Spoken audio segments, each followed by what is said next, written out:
Modus kredit fiktif. Pelaku pidana korupsi, rugikan negara, hingga 11,6 miliar rupiah.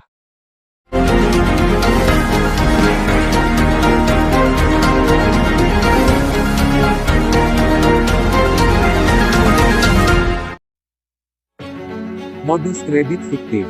Pelaku pidana korupsi, rugikan negara, hingga 11,6 miliar rupiah.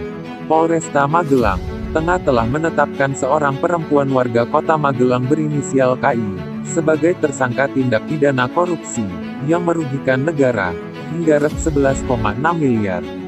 Jumat, tanggal 20 Oktober tahun 2023. Perempuan karyawan swasta tersebut melakukan tindak pidana korupsi dengan modus kredit fiktif. Kapolresta Magelang KBP Ruru Wicaksono, SIK, SH, MH, mengungkapkan bahwa tersangka melakukan tindak pidana korupsi tersebut dalam rentang waktu bulan Juli tahun 2018 hingga bulan Juli tahun 2020. Berdasarkan hasil audit Badan Pengawasan Keuangan dan Pembangunan Provinsi Jawa Tengah, tindakan tersangka merugikan negara sebesar 11,6 miliar rupiah. Disampaikan Kapolresta Magelang, awalnya penyelidik unit Tipikor Satreskrim memperoleh informasi tentang adanya dugaan penggunaan atas nama palsu, fiktif secara masif, dalam pengajuan kredit di beberapa lembaga keuangan, yang terjadi sejak Juli tahun 2018 sampai dengan Juli tahun 2020. Kredit tersebut mulai terindikasi macet, dan pihak kreditur mulai melakukan pemeriksaan terhadap keseluruhan data debitur tersebut.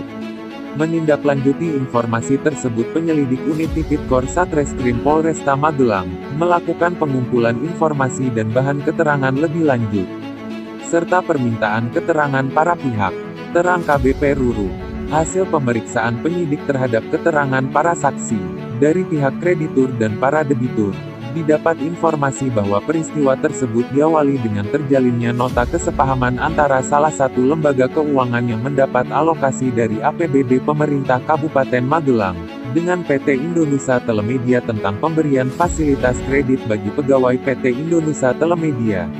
Setelah dilakukan penyidikan secara intensif, penyidik unit Tipikor Satreskrim Polresta Magelang berhasil mengungkap kebenaran bahwa sejak adanya nota kesepahaman tersebut, saksi SN bersama-sama dengan tersangka KI dan saksi NIN serta saksi FEF telah mengajukan kredit dengan cara memalsukan data-data maupun melibatkan pegawai fiktif Transvision sejumlah 302 debitur fiktif dengan masing-masing pengajuan kredit sebesar Rp 50 juta. Dari 302 debitur fiktif, lanjut Kapolresta, uang hasil pencairan kredit dari 150 debitur fiktif dinikmati oleh saksi SN, tersangka KI. Dan saksi NIN, dengan cara membagi uang pencairan senilai Rp 50 juta per debitur, dengan rincian bagian min Rp 1 juta, Rp 2 juta, bagian tersangka KI Rp 1.300.000, bagian untuk atas nama FEF Rp 1 juta, Rp 2.500.000, dan sisanya adalah bagian SN. Beber KBP Ruru. Sedangkan uang hasil pencairan kredit dari 152 debitur fiktif dinikmati oleh saksi FEF. Dan saksi NIN dengan cara membagi uang pencairan senilai Rp 50 juta per debitur dengan rincian bagian NIN Rp 500.000, dan sisanya adalah bagian FEF.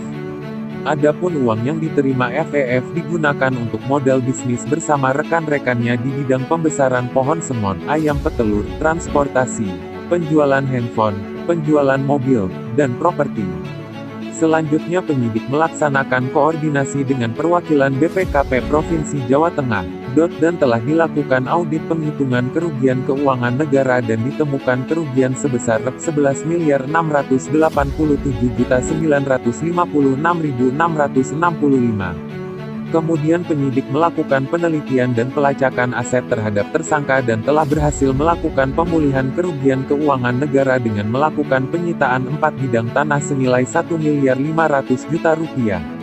Akibat perbuatannya, tersangka KI dikenakan Pasal 2 Ayat 1, Undang-Undang Nomor 31 Tahun 1999 tentang Pemberantasan Tindak Pidana Korupsi sebagaimana telah diubah dengan Undang-Undang RI Nomor 20 Tahun 2001 tentang perubahan atas Undang-Undang Nomor 31 Tahun 1999 tentang Pemberantasan Tindak Pidana Korupsi.